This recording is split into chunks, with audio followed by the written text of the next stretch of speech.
Halo teman-teman semua, kembali lagi bersama aku Matilda. Di Daily Gong kali ini kita akan membahas beberapa berita yang cukup sensasional nih. Yang pertama, ada fakta-fakta mengenai wafatnya Paus Fransiskus. Dan yang kedua, ada kursi besi pedestrian di Ijen dilepas. Dan yang ketiga, Kardinal Suharyo berpeluang wakili Indonesia dalam konklave. Oke guys, sekarang kita membahas berita-beritanya. Fakta-fakta wafatnya Paus Fransiskus sakit dan pesan terakhirnya. Kabar duka datang dari Vatikan. Paus Fransiskus, pemimpin tertinggi Gereja Katolik, telah meninggal dunia pada usia 88 tahun pada Senin pagi 21 April 2025 pukul 7.35 waktu Roma. Beliau sebelumnya dirawat karena pneumonia ganda selama 5 minggu. Meskipun sempat menunjukkan perbaikan, kondisi beliau kembali menurun. Dalam penampilan publik terakhirnya pada perayaan Paskah 20 April 2025, Paus Fransiskus menyapa umat dari kursi roda dengan ucapan Selamat Paskah. Hal itu juga beliau sempat bertemu dengan Wakil Presiden Amerika Serikat James David dalam pertemuan tertutup yang menarik perhatian publik. Dalam pesan terakhirnya, Paus Fransiskus menyerukan perdamaian dunia dan mengimbau gencatan senjata di jalur Gaza. Berita kedua, kursi besi pedestrian di Jalan Ijen dilepas. Ini alasannya. Jadi, beberapa hari terakhir, warga Malang pada heboh nih. Kursi-kursi besi yang biasanya pedestrian jalan terusan Ijen mendadak lenyap. Biasanya jadi tempat andalan buat duduk santai sore-sore. Sekarang malah kosong melompong. Ternyata Dinas Lingkungan Hidup Kota Malang angkat suara. Menurut Kepala DLH Noel Rahman Wijaya, kursi-kursi itu sengaja dicopot untuk keperluan perbaiki dan restorasi. Sebetulnya proses sudah dimulai sejak seminggu yang lalu. Tapi baru terlihat bersihnya yang beberapa hari ini.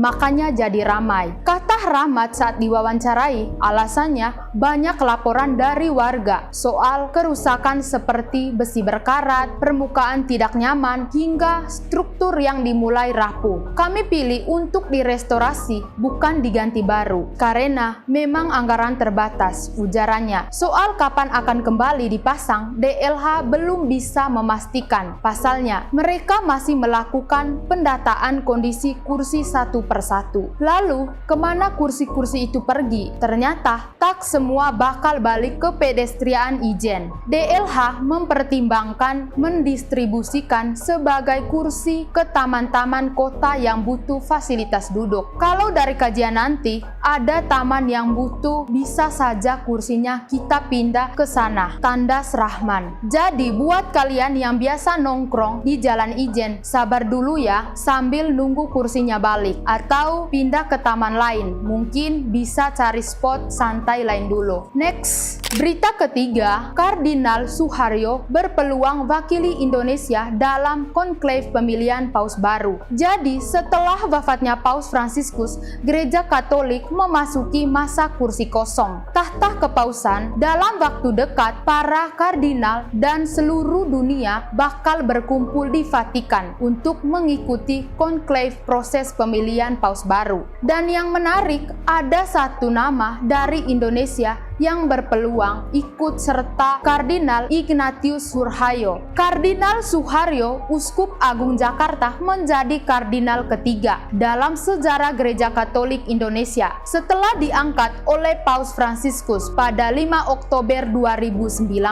Saat ini beliau berusia 74 tahun, masih memenuhi syarat atau memilih dan dipilih dalam konklave karena batas usia maksimal adalah 80 tahun. Namun, meskipun berpeluang ikut, Kardinal Suharyo mengakui belum memutuskan keikutsertaan. Saya belum pernah ikut konklave, jadi nanti saya akan melihat apa yang harus saya lakukan, ujarannya di Gereja Katedral pada 22 April 2025. Konklave sendiri adalah proses tertutup pemilihan paus yang dilakukan di Kapela Sistina Vatikan. Sekitar 120 kardinal kardinal akan memilih secara rahasia dan kandidat terpilih harus mendapat 2/3 suara. Kehadiran Kardinal Suharyo akan menjadi momen bersejarah bagi Indonesia yang jarang terlibat langsung dalam pemilihan paus. Jadi kalian tunggu saja ya, apakah beliau akan ikut serta dalam konklave kali ini. Semoga Indonesia makin dikenal di panggung dunia.